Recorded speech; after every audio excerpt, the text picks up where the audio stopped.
Pelatih Persib Bandung, Boyan Hodak, mengakui laga melawan Persik Kediri berlangsung cukup sulit meski timnya mampu meraih kemenangan 3-0. Menurutnya Persik Kediri tetap tampil sebagai tim yang solid dan mampu memberikan perlawanan sepanjang pertandingan. Boyan menilai Persik Kediri bermain cukup disiplin, terutama dalam bertahan. Namun kondisi lini belakang tim tamu yang kehilangan beberapa pemain menjadi celah yang mampu dimanfaatkan oleh Persib Bandung. Ini pertandingan yang sulit, mereka tim yang bagus dan bertahan dengan baik. Tapi mereka mungkin kehilangan beberapa pemain di lini pertahanan, dan itu yang kami manfaatkan.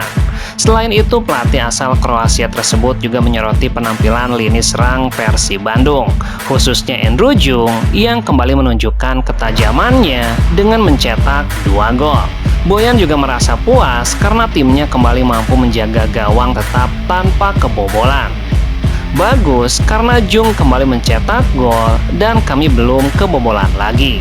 Sekarang kami mendapatkan 3 poin dan bisa fokus menatap pertandingan berikutnya menghadapi Borneo, tuntasnya.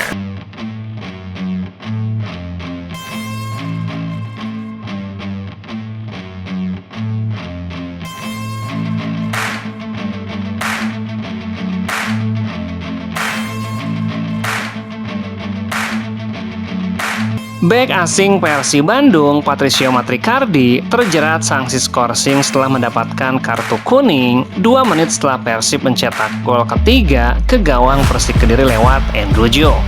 Pato dihukum kartu kuning oleh wasit Rio Permana Putra pada menit ke-55. Itu menjadi kartu kuning keempat Pato di kompetisi Superliga musim ini.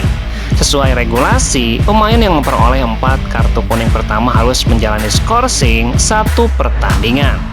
Namun, Pato seharusnya tidak perlu mendapatkan kartu kuning, sebab dalam tayangan ulang nampak jelas tidak ada kontak ataupun pelanggaran yang dilakukan Pato.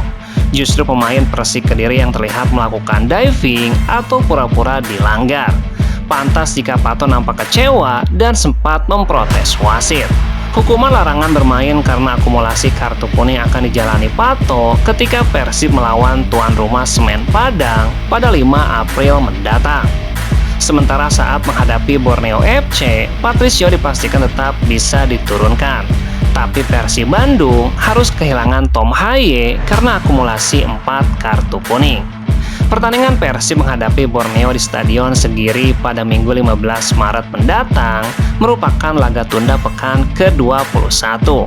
Ini pun menjadi rangkaian terakhir laga Persib di bulan Ramadan musim ini, sekaligus menjadi final awal dalam memperebutkan posisi puncak klasemen di Superliga, tuntasnya.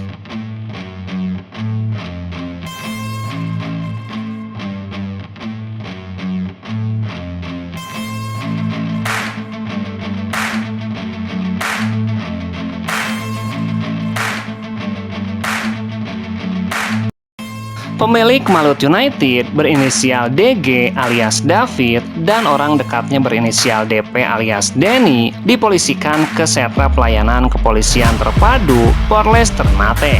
Keduanya dilaporkan atas kasus dugaan intimidasi dan penghalangan tugas jurnalistik saat Malut United ditahan imbang tim tamu PSM Makassar di Stadion Gelora Kieraha. Laporan dugaan intimidasi dan menghalangi kerja jurnalistik tersebut yang dimasukkan korban Irwan Jailan, reporter Radio Republik Indonesia atau RRI, dan Firjal selaku pemimpin media Halmahera Pos melalui tim hukum dari kantor hukum Bahmi Bahrun pada Senin 9 Maret. Bahmi Bahrun selaku kuasa hukum menyampaikan kecaman keras atas tindakan arogan yang dilakukan terlapor kepada para jurnalis saat melaksanakan aktivitas peliputan secara resmi. Kami mengecam keras tindakan oknum ofisial yang diduga melakukan intimidasi dan pemaksaan penghapusan rekaman video terhadap rekan-rekan jurnalis. Tindakan ini bukan hanya bentuk arogansi personal, tetapi merupakan serangan nyata terhadap pilar demokrasi. Langkah tersebut menurutnya sudah bertentangan dengan Undang-Undang Pers Nomor 40.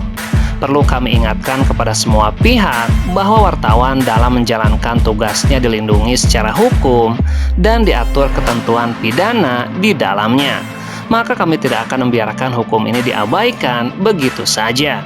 Selaku penasehat hukum, ia meminta Kapolres Ternate AKBP Anita Ratna Yulianto untuk memberikan atensi sehingga kasus tersebut dapat diusut tuntas secara transparan dan profesional.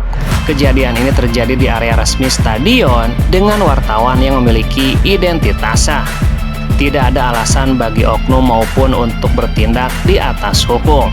Kami akan tetap mengawal proses kasus ini hingga tuntas-tuntasnya.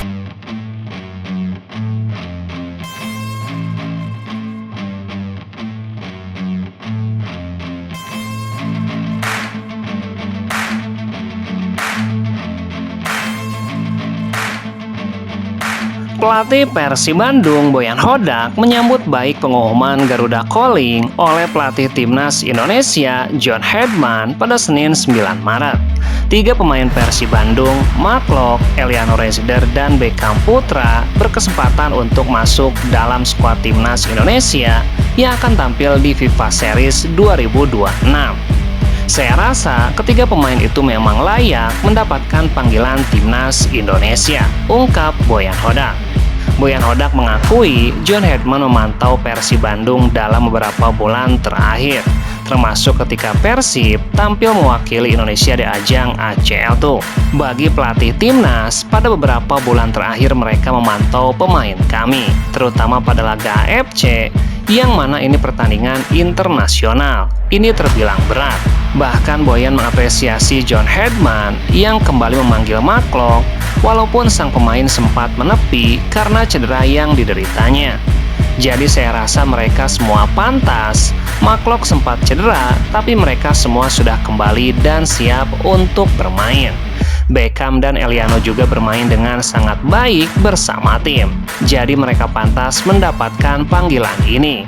Boyan pun merespon keinginan Bobotoh agar John Hedman memberikan kesempatan kepada Teja Paku Alam untuk bergabung dengan Timnas Indonesia. Apalagi saat ini Teja Paku Alam menjadi kiper terbaik dengan catatan clean sheet terbanyak serta kebobolan paling sedikit di Superliga. Jika kalian bertanya kepada saya, menurut saya Teja pantas untuk mendapatkan panggilan tuntasnya.